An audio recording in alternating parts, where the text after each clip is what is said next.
Gipatawag ginayon og emergency meeting kagahapon ang provincial government sa Bohol human makadawat og taho nga dunay duha ka mga Chinese national nga nagpangidaron og 2 anyos ug 36 anyos nga nagpakita og simptomas sa coronavirus.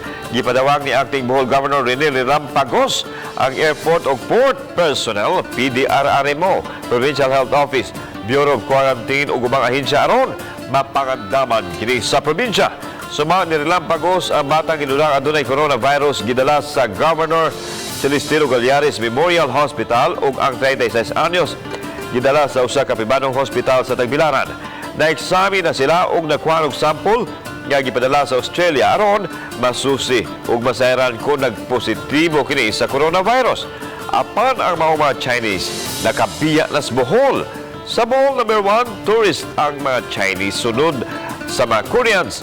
Samtang na umol ang technical working group aron mapangandaman nga dili makasulod sa Bohol ang coronavirus.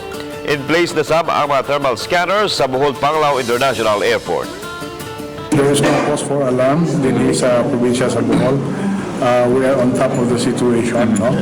So, katong mga so-called reported possible cases, the protocols have already been done. Basta may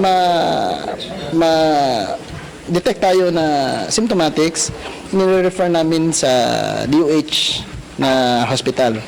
Tsaka yung exposed, which are not symptomatics, i-quarantine. Meron tayong enough na equipment dyan.